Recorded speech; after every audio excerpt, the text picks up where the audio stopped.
Bismillahirrahmanirrahim. Assalamualaikum warahmatullahi wabarakatuh.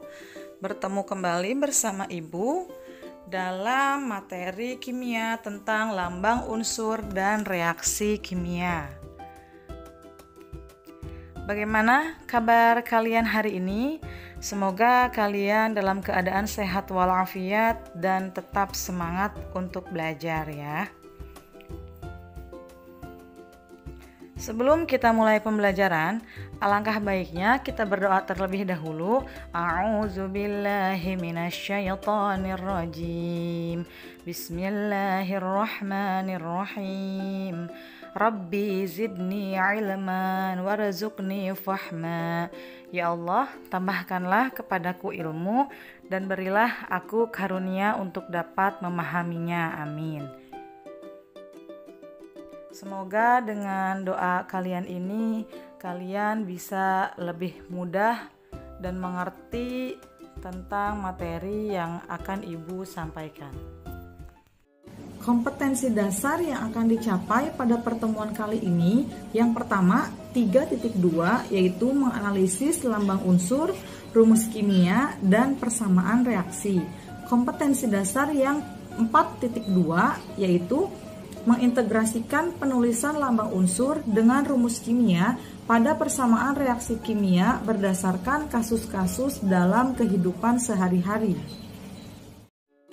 Tujuan pembelajaran yang akan dicapai pada materi ini, yang pertama, peserta didik dapat menuliskan lambang suatu unsur dengan penuh rasa ingin tahu.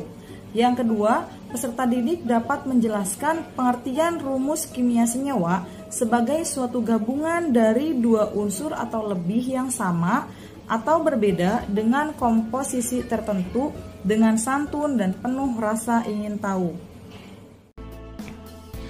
Yang pertama, untuk lambang unsur. Lambang unsur dalam kimia itu ada banyak. Yang pertama ada yang terdiri dari satu huruf, yang kedua ada yang terdiri dari dua huruf, dan ada yang terdiri dari 3 huruf. Untuk yang satu huruf, misal di sini ada hidrogen, kemudian ada juga kalium, kemudian ada juga boron, ada karbon, ada nitrogen, oksigen, fluor, sulfur atau belerang, fosfor. Nah, ini kalau yang satu huruf.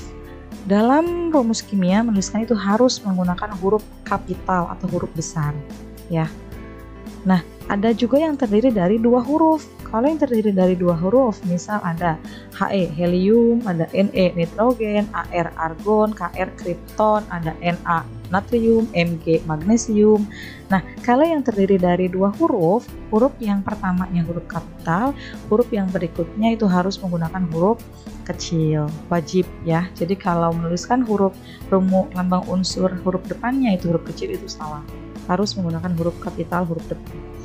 Kemudian ada yang terdiri dari 3 huruf, misalnya ada UB, UT, ini yang terdiri dari 3 huruf. Yang 3 huruf itu huruf depannya juga sama huruf kapital, huruf kedua dan ketiganya juga harus huruf kecil. Ini namanya sistem atau tabel periodik unsur.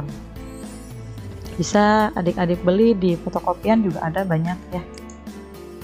Nah, tadi sudah dijelaskan ya lambang unsur ada yang satu huruf, misal ada H hidrogen, K kalium, dan C karbon.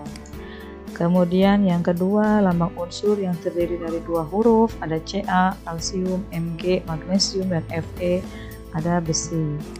Kemudian yang terdiri dari 3 huruf, ada Un, ununilium, ada ununbium, ada unununium. Huruf yang depannya huruf besar, kedua ketiganya itu harus huruf kecil. Nah, di sini ada sedikit kuis untuk adik-adik di rumah, bisa sambil searching di HP-nya masing-masing. Di sini tuliskan lambang unsur yang pertama untuk besi, atau mungkin yang tadi masih ingat dengan penjelasan sebelumnya, ada besi, itu lambang unsurnya apa, tuliskan dan pindahkan ke buku catatan masing-masing. Ada magnesium, lambang unsurnya apa, dan karbon lambang unsurnya apa, dan aluminium lambang unsurnya apa, tinggal dituliskan ya. Nah, yang berikutnya ada rumus kimia.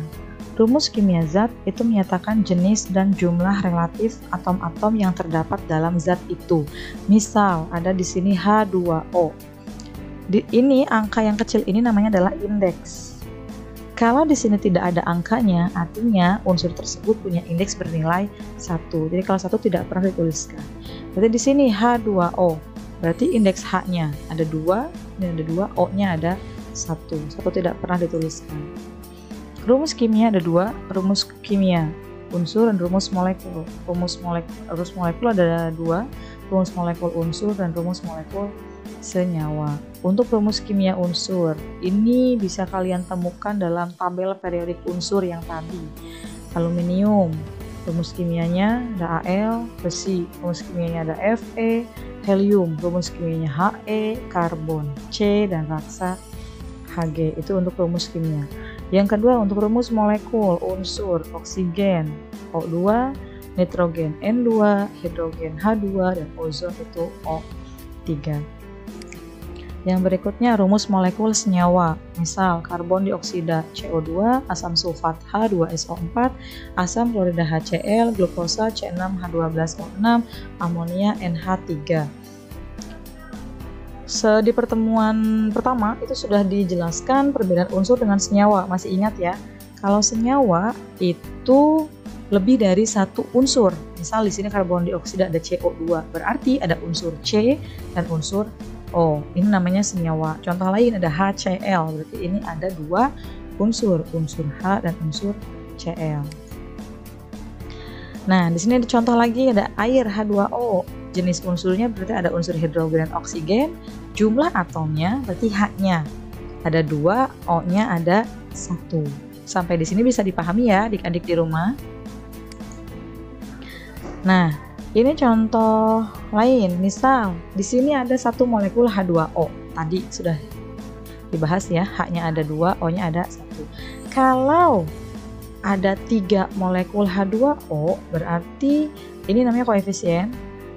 Koefisien ini milik unsur, semua unsur yang ada di belakangnya. Berarti tinggal dikalikan saja. Di sini H-nya 2 dikalikan 3, ada 6, O-nya ada 3, 1 dikalikan 3, jadi ada 3. Koefisien itu menuliskannya berbeda dengan indeks. Kalau koefisien itu fontnya besarnya sama dengan besarnya huruf dalam senyawa. Kalau indeks itu harus kecil di bawah, tidak boleh menuliskan di atas.